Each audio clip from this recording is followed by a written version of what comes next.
Good afternoon and welcome to Wise Women Weekdays. I am Lucinda Wild and today I'm joined by Christopher Allpress. And we are at the Rules in London. Have you been here before, Christopher? No, first time here. No, it's a very beautiful place by the looks of it. It is, Looks isn't like it? a lot of history. Oh, they've got the hunting scenes up here. I got slapped by a hunt saboteur on Boxing Day. Never. Yeah. What were you doing? Nothing. I was stroking a hound. Right. At the Boxing Day hunt. Right. And this woman just started on me because I was stroking the dog. Right. Okay. And she said, well, actually, the viewers will find this boring because I said it in I was talking about it in the last video that I put up. Yeah. She slapped my face because I was stroking a hound. She assumed that Right. I was a Tory toff and I was there to support the hunt. Gotcha. And you were just out for a walk? I was just there with my mum to look okay. at the horses and dogs because we're mad about dogs. Yeah. Right. Okay. And what did you do? Laughed. Yeah. I don't think I'd have been so controlled, to be honest with you. Well, no, she was surrounded by witnesses. The police got her straight away. Right. Okay. Was she known for it? I don't know. No. Well, probably not her first time. No, probably not. You don't go around slapping people that easily if it's your first offence. No, mine was a little more boring. So we had some ham, some leftover turkey, and a bit of a dinner on Boxing Day. So nothing as exciting as that. No Boxing Day punch-up. No Boxing Day punch-ups, no. So, the Rules in London, did you know any of the history of it? No, not before I was invited here. No, I had a quick look on maps and saw it was on one of the oldest restaurants in London. Yeah. But apart from that, no, nothing at all. What I like about it is the aristocracy used to bring their courtesans here Right, before I they can were see taken to the opera. The picture on the wall Yeah, there's here. a little... Gave me a clue to all that, yeah. Because she's definitely not somebody's wife. Sorry, viewers, I can't show you this, but there's a picture of a man in a top hat with a carriage door open for a lady that is definitely not a wife. He was very pleased with himself as well. So, yes. People that do men smile that broadly when they're with the wife? No comment. I can't say anything now. Of course we do, all the time. All the time. We just smile when we're alone.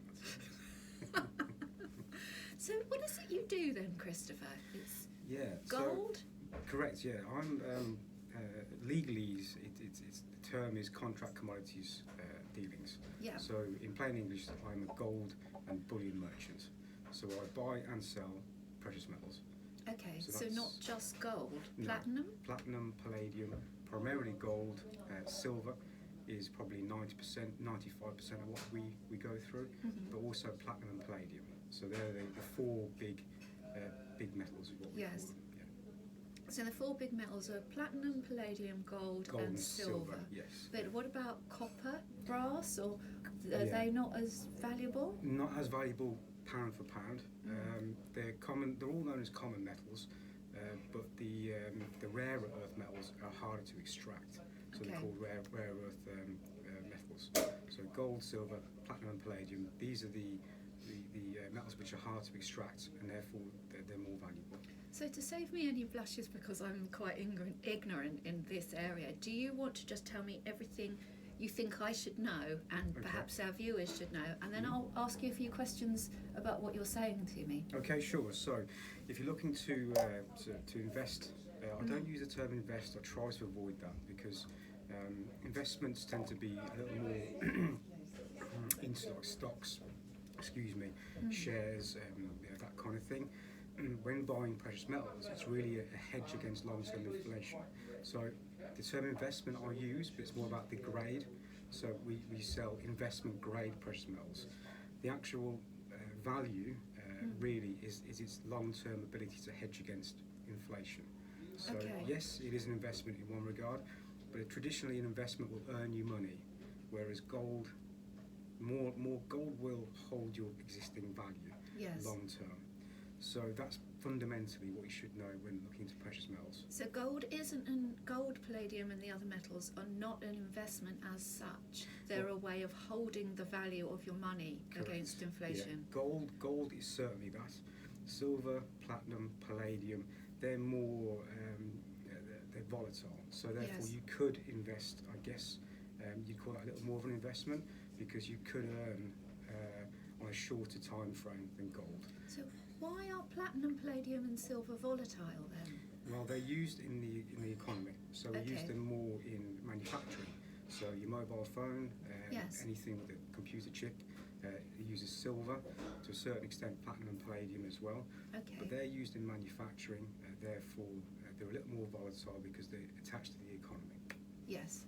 So anything that's attached to the economy is going to be more volatile, and gold isn't attached to the economy. It is used within manufacturing, but not as much as the other metals. So it's used in space exploration Okay. primarily. There are lots of other bits and pieces that are used in mobile phones as well, and other common technologies, but not so much as the other metals. It's really a store of value, and it's used by banks, private institutions, privates, again investors, to hold their wealth, and that's what it was traditionally going back through history. It's a store of value which was used to settle debts between nation states, Okay. banks and wealthy private individuals. Right. So for an ordinary person like me to, not that I am ordinary, I'm extraordinary. Sorry, I'm being an arse. So if someone like me wanted to invest in gold or one of the other metals, what would you recommend? This is so if got somebody watching that's interested in investing. Primarily, it's first of all, why are you putting money into it? That's the first thing I always ask people. Why are you buying? That's going to allow me to recommend products for you. So if it's, like I say, just storing value, look at gold. Yes. If it's something you want to store value but have a little bit of more of a chance of making some money out of it, I'd go for silver. Platinum and palladium we don't recommend a lot of because gold and silver tend to do the jobs in that regard. Okay. But there's really the first question is tax implementations. So Okay. gold is VAT free in the UK. So if you gold buy and sales. sell gold, you don't have to pay VAT on it. Correct. Do you have to pay capital gains tax on any money you made with gold? Yes, on some products you do, some products you don't. Okay. So we work with three main suppliers. The Swiss firm we work with is Metalor, Yes. very well known. We work with Umicore, they're a Belgian firm, but we have an affiliation program with the Royal Mint as well. So we can have Royal Mint products. We can buy and sell Royal Mint through chain of custody, effectively. So and they are capital gains tax free products. Okay. So Britannia coins and sovereign coins are capital gains tax when you come to sell in the future because they're classed as currency.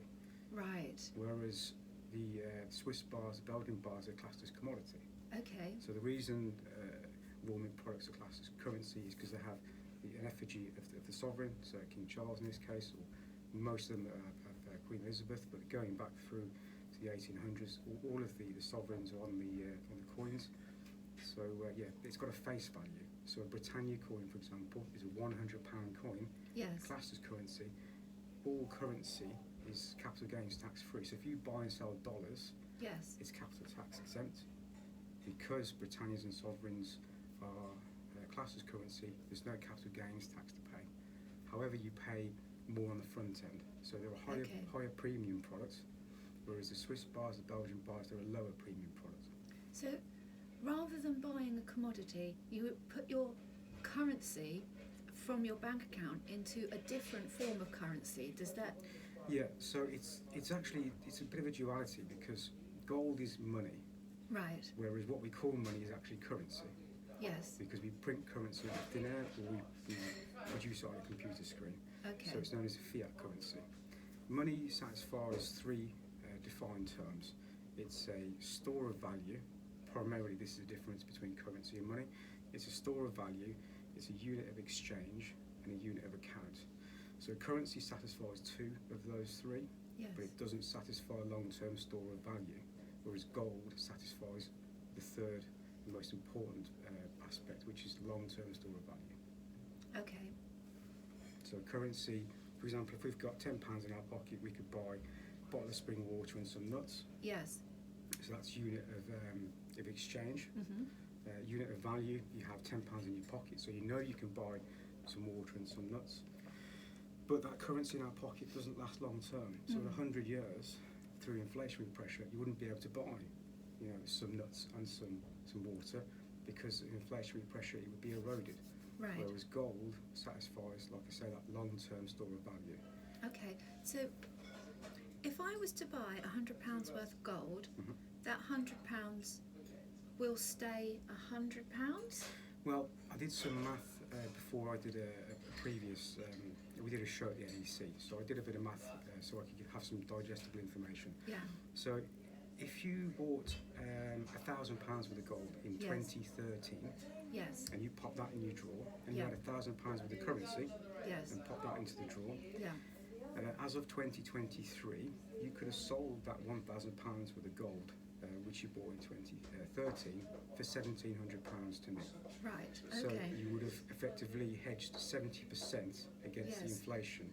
If you had the £1,000 worth of currency, you would have had £800 worth of equivalent buying power in 2013, yes, because year-on-year inflation has eroded your £1,000 over 10 years by 20%, and that's been compounded recently by the massive inflation we've had since the lockdowns and all of this money which was created out of thin air to support the social programmes.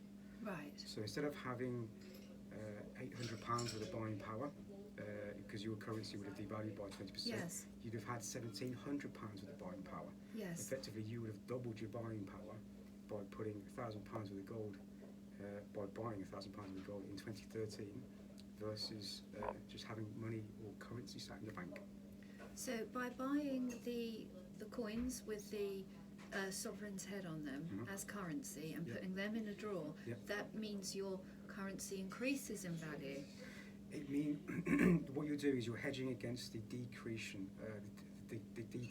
of currency. So the money in the bank decreases in value, yes, but the gold just remains its existing value. Okay, so it's I kind of understand. Yeah, so you're not losing currency through inflationary pressure. Okay.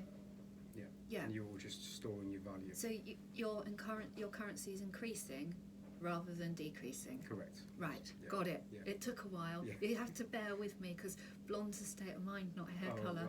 Well, the easiest way to think about it is, as we increase currency supply, we put this into the system. This will water down any existing supply. So the lovely tomato juice we have on the table here, if you watered that down by 100%, you wouldn't have a nice, drink. You'd have something which is completely watered down and not reminiscent of what you had before. That's the same with currency. So we inject currency into the system, and it waters down our existing supply. And that's a fundamental problem with fiat currency. Okay. Yeah. So keeping £1,000 in a safe in the attic for 10 years, it's gonna lose 20%. Based on the past 10 years, correct? Yes. Yeah. And does that fluctuate all the time? Yes, currencies are like any other commodity on markets. They increase and decrease in value depending on the political and social state within the economy it's used in. Yeah. So your pound in your pocket will increase and decrease in value on the global stage depending on how the politicians and how our social programs work within the UK. Right. So currency value is subject to social change, and we do seem to go through quite a lot of social change. We certainly do, yes. It's been very turbulent over the past 3 years, as we know, because of the lockdowns since 2020. There was massive social programs to support the lockdowns, which has watered down our existing supply of currency, and that's why we see everything going up in price. Okay. So that's how we have, what is deemed to be a cost of living crisis, whereas really what we have is a political crisis, where we have politicians who mismanage our money. So the cost of living crisis is affecting ordinary people and not the people that caused it, is that right? Yes, yeah, because the people that caused it are closer to the money supply than people that are lower down the social scale. So the closer you are to the money supply, it's like buying your goods on yesterday's prices. Yes. Whereas people who are further down the social ladder, their money supply is effectively watered down. Okay. Yeah. So currency is like any other supply. The closer you are to it, the cheaper it gets. and as the political class is very close to the money supply with the central banks, they can delegate where it goes, and therefore, they don't get. They will be affected, but it benefits them more than it doesn't benefit. So you made me start thinking about the social credit system. Mm. Yeah. What? I mean, how would that work, and how would it affect the likes of me and you and our viewers? Right. Well, the social credit system would affect everyone who lives beneath that social credit system. Okay. Yeah. It would primarily the social credit system is about giving what would be termed as free money to Yes. people who need it, which sounds like a fantastic idea. But once that money is injected into the economy, it would water down the currency supply, and then we, as people who wouldn't have the free money, would therefore pay more for our goods, services. So there is no free lunch. Effectively, Yes. people like us, I say like us, everyone else who didn't have the social credit, we would end up paying for it through inflated prices. Okay. So the social credit system would serve some people and hinder others' progress in the world. Yeah, it would serve Maybe. those who are less fortunate, for sure, but it would also serve the political class who implement it to control Yes. votes, really. So, Okay. yeah, if you're And control people? yeah, that could be an aspect of it. Yeah, this is something that's possible, because it wouldn't be like a cash system as such. It would be a system of digital credit. So it could be used to say, yes, you can buy certain things, but no, you can't buy the certain things. So it wouldn't be money as we know it or currency as we know it. It would be more like a voucher. So you can maybe use it for certain things, but not for others. Okay. Yeah. So they would have complete control over who spent what, where, and when. Yes, and that system that is a potential, but that would draw you into a cashless society. So Right. if you had cash as an option, Yes. no one can tell you where to spend your cash because it's anonymous and it's completely untraceable. But under a CBDC, which is central bank digital currency, which is what excuse me, what's the term again? It was a social credit. Social credit, sorry. So a social credit would be under a central bank digital currency, Yes. which would be fully programmable, and you would be able to tell people what they could and couldn't buy. So in the case of what happened with vaccinations and that being quite a coercive thing, would they be able to potentially stop the social credit for people that chose not to be vaccinated? Yeah, that's a possibility. I wouldn't say that would happen or wouldn't happen, but that is certainly a possibility when you have a programmable currency. So we saw in Canada during the trucker protest, Yes. had a CBDC been implemented, the protesters wouldn't have been able to buy fuel or food, and we saw that truckers' bank accounts and people who Yes. supported their accounts, they were actually closed down without warrant, Yes. with no legal precedent. So yeah, it does open up the possibility of governments, controlling aspects of people's lives, Yes. which would never have been able to be controlled before. Because they're controlling spend. Yes. So they're controlling movement, they're controlling who has what and when. Yeah. So Well, the scenario that I thought about during do you remember the regional lockdowns we had in the UK? So they wouldn't have had to have a regional lockdown. It would have been a matter of, okay, well, here's your bank account. We know your geolocation is, let's say Stratford-upon-Avon. Yes. So you can't spend 10 miles outside of your radius. So if you can't spend, you have no access to services anyway. So. And then if they say, for example, the internet crashed, then no one would have any money to do Yes. anything. Yeah, that's also something that's quite often overlooked. Is the fact that cash is used in emergency circumstances. Yes. So there's been incidences with natural disaster where cash has actually been encouraged by governments to have on hand, whilst they get the power up, the water running, etc., etc. Because if you didn't have cash as a medium of exchange, then with no internet and no electricity, effectively the economy grinds to a halt, and people without access to food and water and that kind of thing, unless they're given it, they can't buy it. So we've had quite a lot of hypocrisy by governments implementing these procedures and then drawing back in emergency and saying actually we need cash. Okay. So a cashless society, is it achievable? Certainly achievable, that's quite scary, to be honest with you. Yes. So there's been a huge demonisation of cash over the past 4 years in particular, 3 or 4 years. A friend of a friend was speaking to somebody who was working for the Bank of England. Yes. This is a little bit of hearsay, I must admit, Okay. but I can believe it.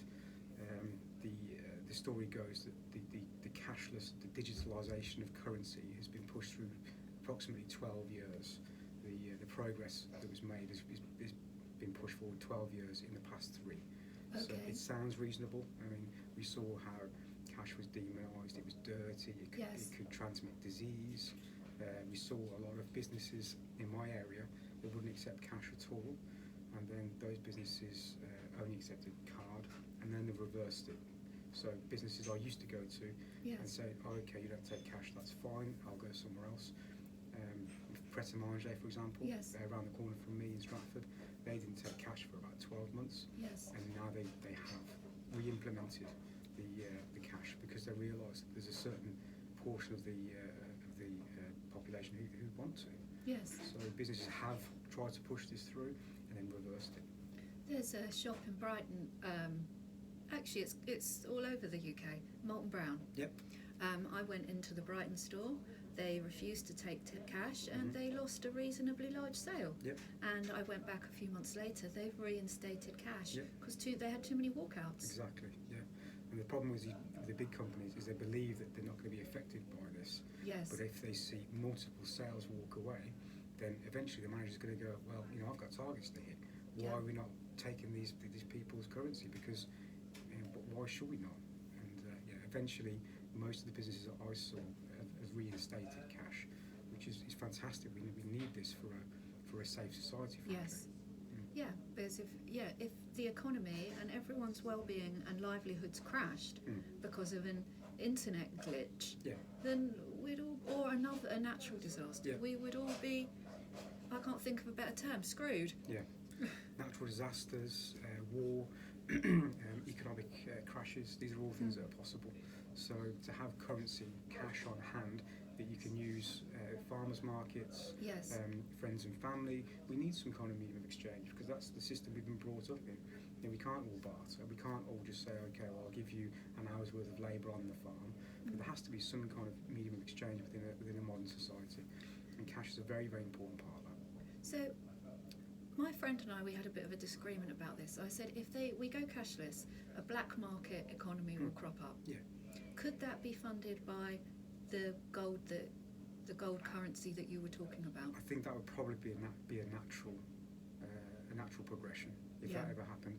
I think it would more than likely be silver rather Yes. than gold. Because gold, you have such a high value in such a small space, whereas it was silver which was traditionally used to trade with. So JP Morgan once said that gold is it wasn't JP Morgan, it's a different quote. But gold is the money is the currency of kings. Yes. Silver is the currency of merchants, and debt is the currency of slaves. Okay. It was JP Morgan who was quoted saying, "Gold is money, everything else is credit." Yes. Yeah. But Okay. it would be silver, I think, which would emerge as the tradable asset on the black market. So those people that are living on credit cards, Mhm. they are the slaves to the economic system. Yes, now there's a very clear reason for that, as we know. All currency is born out of debt, Okay. and no more expensive debt than credit card. So if you spend £100 on a credit card, you have to pay, of course, the interest, Yes. which is going to take more of your energy and time working to pay back. But that interest was born out of nothing. It's zeros and ones on a screen. It doesn't really exist. It only exists in our mind. So using the credit card and people being reliant on them, they are actually enslaved. Well, they're encouraging a debt slave currency system for sure. Yeah, I mean they are enslaved in regards of you have to pay the money back, you have to pay the currency back, and you have to work harder to make that money back because you have to pay the interest. The trick which the banks have pulled over our eyes is this debt-based currency system. Is all currency is born out of debt, so you can never pay all of the money back to the banks because there's not enough money in circulation. But a credit card is the thick end of the wedge because you have to pay more interest with credit cards, and therefore it takes more of your energy, your creative energy and your physical labour Yes. to pay it back. So in a sense, yes, it is a slave system. And so I'm thinking about what we just talked about and thinking about how that applies to mortgages, because everyone needs a home. Yes. And to get a home, unless you're extraordinarily lucky, Yeah. you have to get a mortgage. Correct, yeah. So you're enslaved through your need to have a home. Correct, yeah. But the currency which is created to loan you for a mortgage Yes. is actually created out of thin air. It doesn't exist until you sign the document which brings it into existence. So that's the trick. The central banks and the wholesale banks pull over our eyes. Oh, you're really educating me here. Oh, thank you. This is brilliant. Yeah. Luckily, I don't have a mortgage. You're very lucky. Yeah.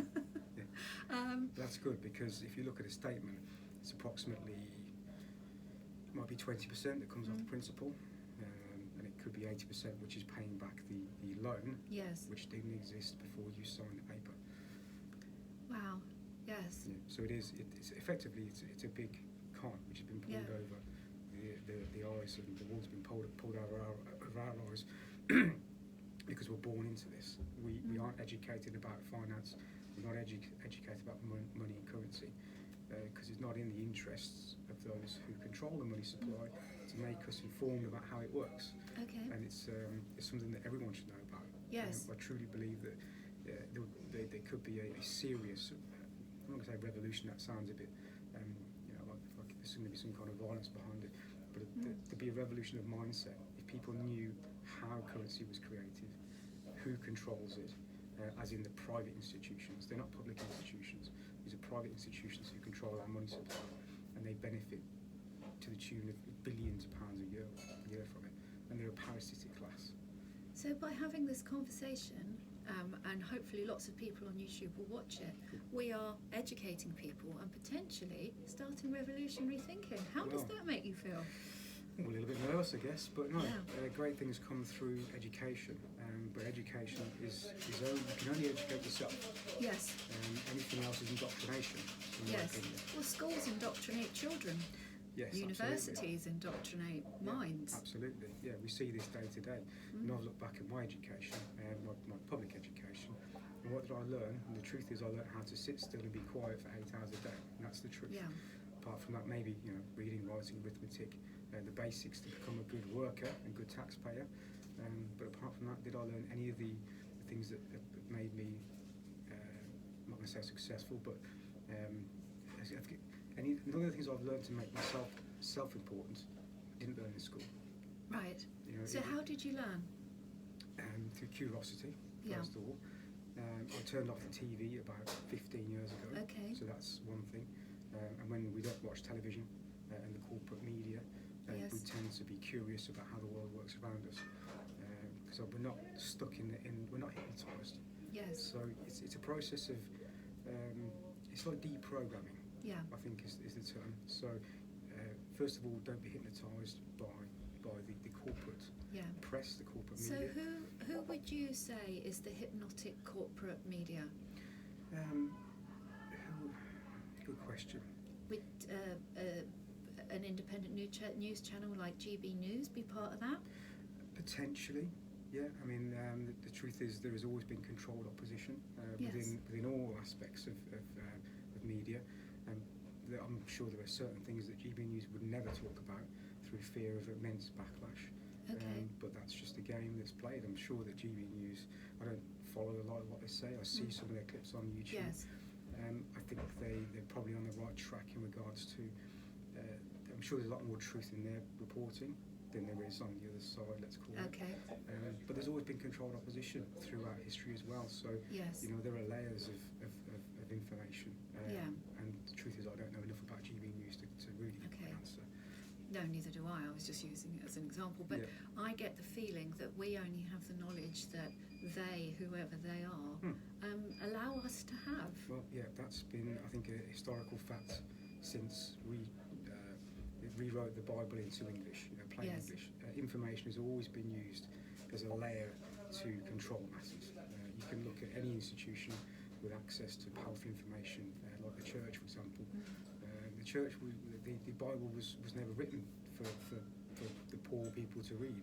It was written in Latin. It was written in Latin, so they couldn't And only read the it. wealthy learnt Latin. Yeah, exactly. Yeah. So the priesthood could decipher the Bible, and then they could interpret that to the flocks beneath them. So it's always been used. Information's always been used to hypnotise and control the masses. Yes. So what was the point 15 years ago that you woke up? I guess it would be, to be quite honest, the events on September 11th, 2001. That didn't really sit right with me. And from then I started to realise that the media controlled narratives. Yes. And it was really those events on the world stage which got me thinking about who benefits from crisis, how people can be manipulated on a global scale. It was really those events that kind of got me thinking more and more.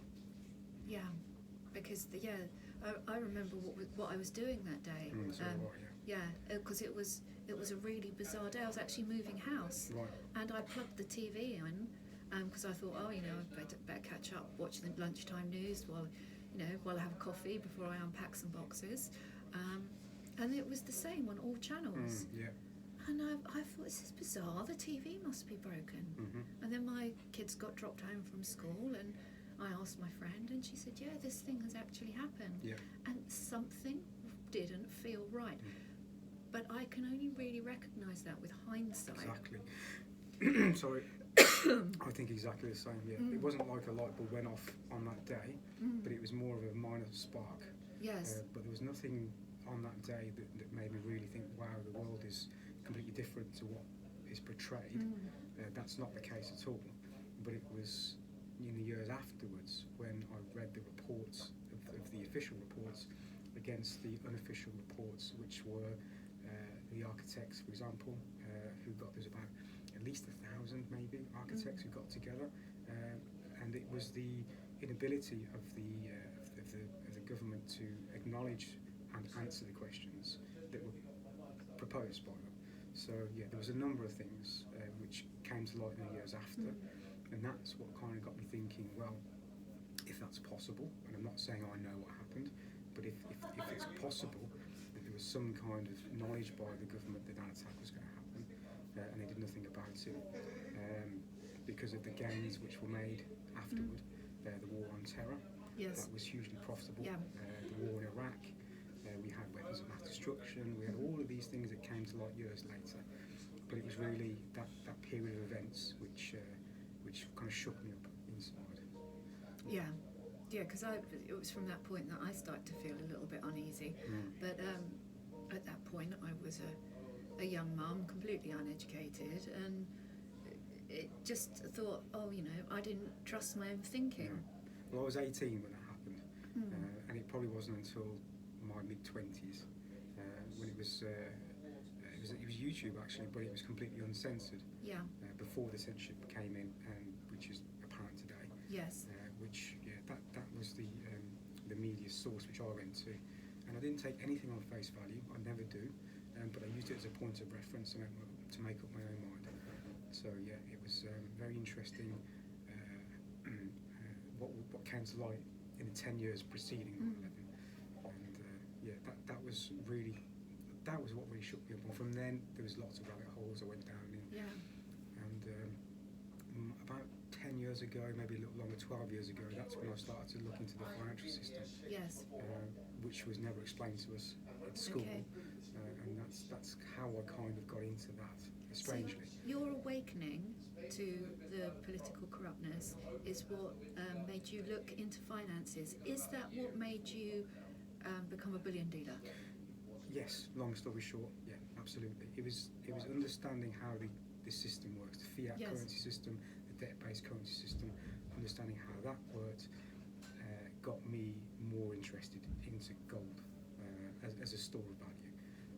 Reason being, it's the only store of value I could come across which had long-term historical data to back it up, going back 1,000 years, not just 100 years, but 1,000 years. So there's long-term historical data, short-term historical data, and ultimately it's in my jurisdiction, it's under my control. It's not in anyone else's control. And I'm not saying everyone should sell the houses, sell the cars, and just buy gold. because you can't eat it, you can't sleep on it, you can't drink it. Its value is store of wealth. Yes. And that's what's got me into it. And it's under my custody.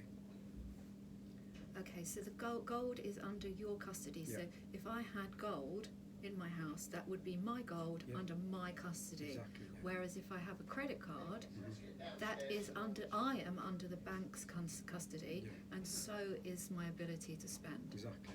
Yes.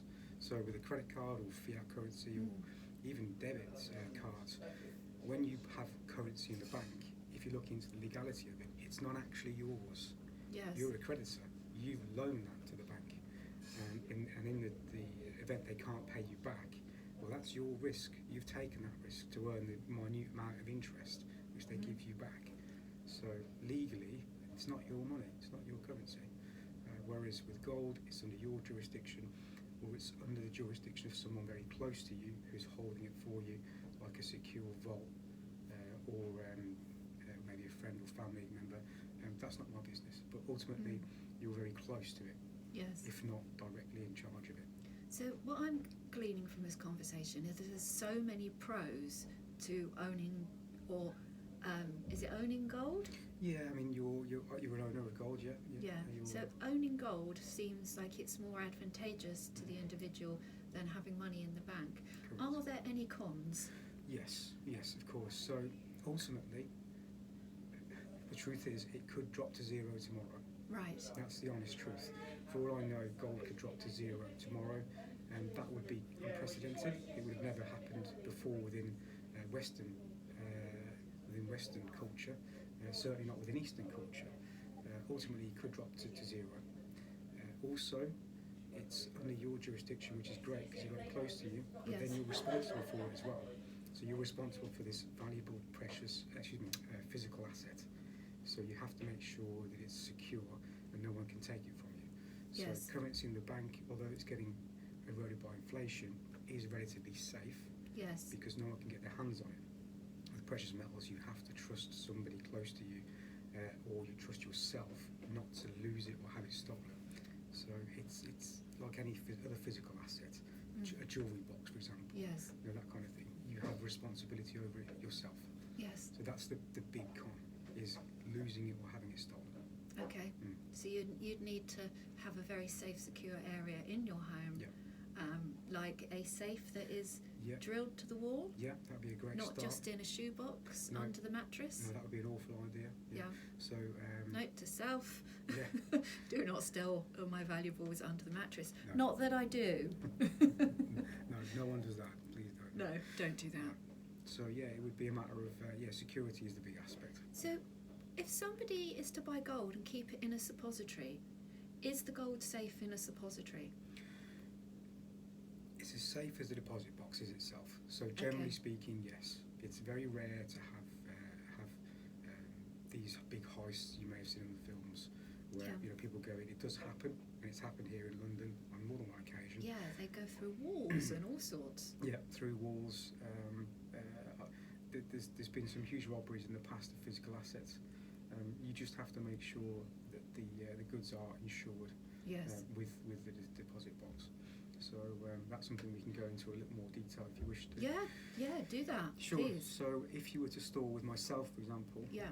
we do charge a fee for the storage, and Okay. that does include insurance Okay. as well. So some boxes, if you go privately, they will offer you a certain limit, maybe 10, 20, 30,000. Anything above that, you're exposed to lose. So yeah, always check terms and conditions. But there are boxes out there which are secured and do provide insurance. So it's all about looking into the terms and conditions. So if somebody's watching this and thinking, oh, I'm going to get some money out of the bank and buy some gold, how do you know someone is a reliable bullion dealer and their suppository is reputable and you're not going to get conned? Ultimately, you have to go with your gut and do your research. Make sure you're dealing with people who can provide authenticated chain of custody if need be. Okay. So as I said before, we deal with metal or Umacore, and we deal with raw mint products from authorised dealers. Yeah. So therefore we can give, we guarantees and chain of custody. Yeah. But you have to be careful because there is no FCA regulation at all. Okay. It's completely unregulated. It sits outside of government framework. So you Okay. have to go with reputable dealers who have got good track records and who have been in the business for a little while. And ultimately you've got to trust your broker. Right. Yeah. Okay. You just said authenticated Chain of custody. chain of custody. Yeah. What is that, please? So if you were to buy, say, a metal ore product from me, my company has the metal ore contract, so I deal directly with them, and therefore I'm not buying from a third party who could be selling me compromised Okay. goods. So we have the metal ore agreement, Mm-hmm. and therefore we have guaranteed chain of custody from metal ore to myself to you. Okay. So it's just knowing about the chain of custody. Right. So dealing Okay. with authorised dealers effectively. Yes. Not people who just have an interest in the product or maybe buying pre-owned or from other unreputable sources. It's just about knowing the legitimacy of the supply chain. So on the subject of legitimacy, how would you know if one of the coins with the sovereign's head on it was a legitimate coin? Well, truth is, you'd only really know if you bought through a reputable company. Okay. Buying through a company who has access to the supply chain. Otherwise, really, you're kind of buying privately, and therefore it's completely your own risk. Okay. Yeah. So I have had fake sovereign coins brought into me over the counter, so they are on the market. Yes. But you just have to make sure you buy from a company who has a very good standing and someone you can check about the reputable nature of the business. Okay. Yeah. But there is no FCA oversight, as I discussed, so And the FCA is the Financial Consumer... Financial Conduct Authority. Right, okay. Yes. See, I'm glad you explained that, because I was just about to say the wrong words. I think it is anyway. Yeah. I think Financial Conduct Authority is what I think it's. But effectively, these are the guys who take care of, like, say, pensions. Yeah. They oversee, say, the insurance companies and things like that. So if you ever have a problem with an insurance claim, Yes. you go to the FCA and they would mediate. Yes. But because this product sits outside of FCA oversight, because it's a commodity which is within the global market, Yes. there is no government oversight. So there is a risk involved. Certainly, yeah. Yeah. See, the message that I'm getting from you is everything needs to be done from a legitimate, trustworthy dealer. Yes. Do your research before you invest, Yes. and or acquire, because it's not always an investment, right? Yep. Correct. Yeah. So I think we've covered quite a lot of ground here. Good.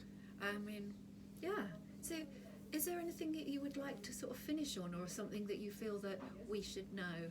Or Well, one thing I can say for sure is every fiat currency in history eventually fails okay. because of the nature of the debt-based currency system. Okay. So I'm not trying to fearmonger. I'm genuinely not. Within the current economic system, we need currency to buy our drinks, to buy our lunch, to put fuel in the car. So we need some kind of currency. But it's my job to try and educate people about hedging against any potential collapse. And I truly believe that precious metals are the only way to do so. Yes. As they have a historic track record of being there during these falls of economies. So I'm not trying to fearmonger and say, yeah, it's all going to go wrong tomorrow. You should, sell everything and buy gold with me. But just think about what if. Yes. And the big question is, what would you do if it all fell apart? What commodity is going to be worth something in the new economy? And I believe that's gold. So, if and when this current economy collapses, and those of us that will own gold or do own gold, that gold will increase in value come an economic crash. Potentially, yes. Yeah. That is what's happened historically during economic crisis and economic collapse. Is its value has shone through. Excuse the pun. And no, I like puns when it comes to gold. Yeah. Well, it's been something which has been used to rebuild the new economy. Yes. Yeah. So central banks and governments have increased holdings as well over the past few years. And this is something that is not going to be reported on. You have to look into this. But yeah, gold is being snapped up by nation states. China, Russia, other emerging economies are using gold because it holds a certain trust within the cultural mindset of people. So growing up, we were never taught about it, but we always Yes. knew it was valuable. Even since we're children, we know that gold has a certain value, although it may never be explained. So yeah, nation states, big companies, central banks, they are buying gold at record numbers, but you have to dig into it and look Yes. into the details. Don't trust me. Do your research. Have a look into it, and yeah, they are buying gold in record numbers over the past. It's been 5 years, but really ramped up over the past 2. Okay. And it's one of those situations where they won't tell you about it because it's not of their interest to. But yeah, I think gold's got a big future. Okay, that's brilliant. Do you think we will be cashless? This is my final question, by 2030. I sincerely hope not. Will it be pushed through? I think it's possible. There'll be a lot of pushback, I think. Yeah. I think people are starting to realise what a cashless economy will look like. Ultimately, it's up to the banks whether it will be cashless or not. You know, it's not really up to us because we just reciprocate. We don't put these products to market. It's not up to us what we use. It's up to the banks because they supply. So, truth is, it could very well happen. Right. So, viewers, please keep using your cash wherever you can and boycott businesses that go cashless, because we do not want this to happen, because they will have complete financial control over us. I'm not willing to give up my freedom. Are you? No, absolutely not. No, freedom and independence, freedom of thought, these are all very important value systems. So, no, I will not be giving up my freedom anytime soon, very easily. That's all. So, let's finish on a lighter note. What do you think you fancy for lunch? Ooh, well, I'm on a silly diet at the moment. So, yeah, I'm going no alcohol, no sugar, no carbohydrates for the whole of January. So, I think I'll be having a plate of oysters, I think. Oh, oysters, yes. Yeah. I love an oyster. And on that note, viewers, I will ask you to like and subscribe. We need to get our viewers up so we can start going live every weekday morning. Have a wonderful rest of day. Thank you. Bye-bye. Bye.